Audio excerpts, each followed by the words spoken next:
ചെറിയ കാര്യങ്ങളിൽ നീ വിശ്വസ്തനായിരുന്നതുകൊണ്ട് വലിയ കാര്യങ്ങൾ നിന്നെ ഞാൻ ഭരമേൽപ്പിക്കും.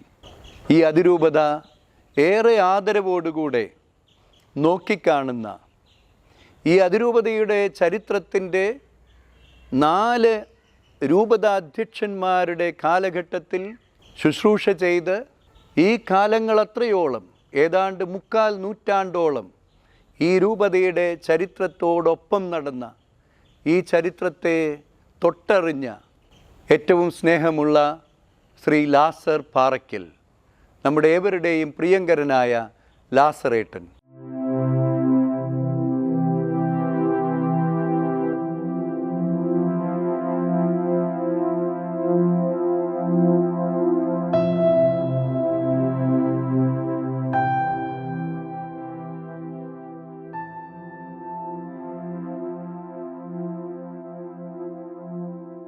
എല്ലാ ദിവസവും ഈ അരമനയുടെ വരാന്തയിൽ കാണുന്ന അനുഗ്രഹ സാന്നിധ്യമാണ് ലാസറേട്ടൻ.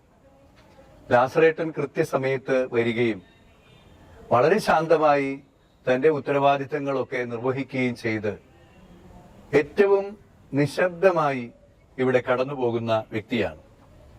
എന്നാൽ ലാസറേട്ടൻ്റെ ജീവിതം അത്ര നിശബ്ദമല്ല. ഒത്തിരിയേറെ ഈ അതിരൂപതയുടെ ചരിത്രത്തെക്കുറിച്ച് നമ്മോട് സംസാരിക്കുന്ന ഒരു ജീവിതമാണ്.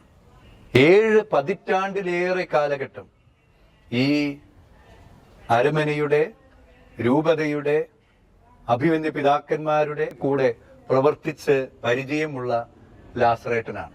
തൃശ്ശൂർ അതിരൂപതയുടെ 3/4 നൂറ്റാണ്ട് കാലഘട്ടത്തിലെ കൊച്ചു കൊച്ചു ചരിത്ര ശകലങ്ങളിലേക്ക് ഏറ്റവും സന്തോഷത്തോടുകൂടെ സ്വാഗതം ചെയ്യുന്നു.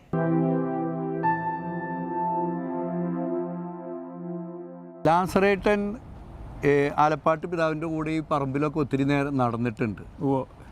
അന്നത്തെ നമ്മുടെ അതിരൂപതയുടെ ഈ പറമ്പ് അതെങ്ങനെയായിരുന്നു? അതിനകത്ത് എന്തൊക്കെയാണ് ഉണ്ടായിരുന്നത്? ഏത് മരങ്ങളൊക്കെ ഉണ്ടായിരുന്നത്? നിറയെ മരങ്ങളായിരുന്നു ഈ പറമ്പിലുണ്ടായിരുന്നത്. മാവ്, പ്ലാവ്, ഏറെക്കുറെ മാവും പ്ലാവും തന്നെയാണ് അധികം ഉണ്ടായിരുന്നതൊക്കെ. 25-30 തെങ്ങ് ഉള്ളൂ അന്നുള്ളൂ അല്ലേ? ആ. പിന്നെ ഈ കെട്ടിടങ്ങൾ ഇതിനകത്ത് വേറെയൊക്കെ ഉണ്ടായിരുന്നോ? ഈ നമ്മുടെ രൂപത അരമനയല്ലാതെ വേറെ കെട്ടിടങ്ങൾ ഒന്നുമില്ലായിരുന്നു അല്ലേ? പിന്നെ ഈ പറമ്പിലെ ഈ ഇന്നത്തെ DBCLCയുടെ അവിടെ എന്തൊക്കെയാ ഉണ്ടായിരുന്നെന്ന് പറഞ്ഞല്ലോ. എന്തോ ഒരു അവിടെ ഈ സ്ഥലം മേടിക്കുമ്പോൾ അതിനകത്തുള്ള ഒരു വീട്. ആ വീട് ഞാൻ കാണുന്ന കാലത്ത് അവിടെ ഒരു തറ മാത്രമേ ഉള്ളൂ. പൊളിച്ചു പോയിട്ടുണ്ട്. ഓക്കെ. പിതാവ് താമസിച്ചിട്ടുണ്ടെന്ന് പലരും പറഞ്ഞു കേട്ടിട്ടുണ്ട്. പഴമക്കാര് പറഞ്ഞു. അനുഭവമില്ല.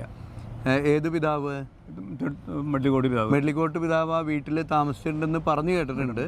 നമുക്ക് കൃത്യമായിട്ട് അറിഞ്ഞുകൂടാ അല്ലേ?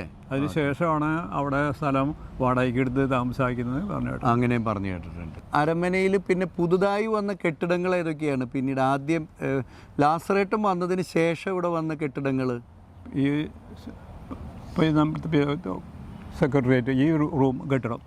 ഈ റൂം നമ്മളുടെ ഇപ്പോഴത്തെ കച്ചേരി, ഇപ്പോഴത്തെ വിദ്യാഭ്യാസ വകുപ്പിൻ്റെ ഓഫീസ്, അതെല്ലാം ചേർന്നുള്ള കെട്ടിടം പിന്നീട് വന്നതാണ്. ആദ്യം ഉണ്ടായിരുന്നു ആലപ്പാട്ടെ പിതാവിൻ്റെ ജൂബിലി സ്മാരകമായിട്ടാണ് അത് പണിത്.